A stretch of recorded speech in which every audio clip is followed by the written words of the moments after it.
യുഎസുമായുള്ള ആണവ കരാറിൽ നിന്ന് പിന്മാറി റഷ്യയുടെ വമ്പൻ നീക്കം.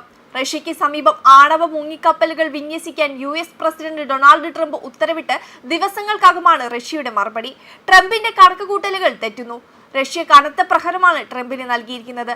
1987 യുഎസുമായി ഒപ്പുവെച്ച ഇന്റർമീഡിയറ്റ് റേഞ്ച് ന്യൂക്ലിയർ ഫോഴ്സ് കരാറിൽ നിന്നാണ് പിന്മാറ്റം. ഇരു രാജ്യങ്ങളും പരസ്പരം ഹ്രസ്വ മധ്യദൂര മിസൈലുകൾ ഉപയോഗിക്കുന്നത് നിരോധിക്കുന്നതായിരുന്നു കരാർ.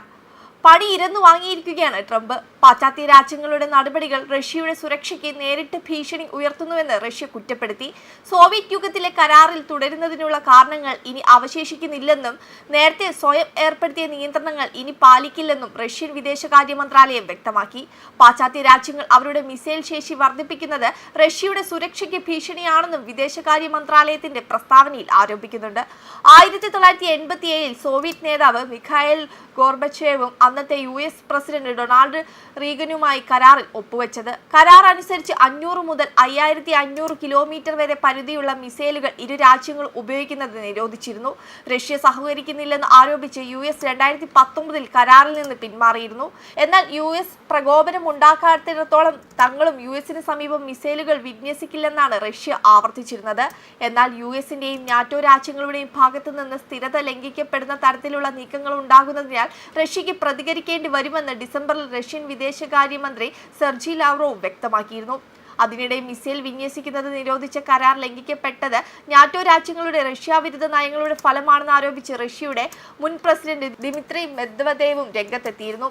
മോസ്കോയുടെ ഭാഗത്തു നിന്ന് തുടർ നടപടികൾ ഉണ്ടാകുമെന്നും അദ്ദേഹം മുന്നറിയിപ്പ് നൽകിയിരുന്നു.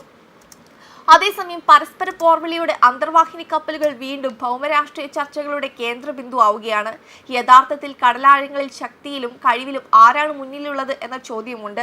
ഒരു രാജ്യവും അവരുടെ പ്രതിരോധ നിരയെക്കുറിച്ചോ അന്തർവാഹിനി വിന്യാസങ്ങളെക്കുറിച്ചോ ഉള്ള വിവരങ്ങൾ പുറത്തുവിട്ടിട്ടില്ല. എങ്കിലും പ്രഖ്യാപിച്ച വിവരങ്ങളുടെയും ലഭ്യമായ കണക്കുകളുടെയും രാജ്യങ്ങൾ നടത്തിയ പ്രതിരോധ കരാറുകളുടെയും മറ്റും അടിസ്ഥാനത്തിൽ നടത്തിയ വിലയിരുത്തലുകൾ സൂചിപ്പിക്കുന്നത് ആണവ അന്തർവാഹിനി ശക്തിയിൽ അമേരിക്കയ്ക്ക് നേരിയ മുൻതൂക്കമുണ്ടെന്നാണ്. ഗ്ലോബൽ ഫയർ പവർ ഇൻഡെക്സ് പ്രകാരം ലോകത്തിലെ ഏറ്റവും ശക്തിയേറിയ സൈന്യം അമേരിക്കയ്ക്കും റഷ്യയ്ക്കും ചൈനയ്ക്കുമാണുള്ളത്.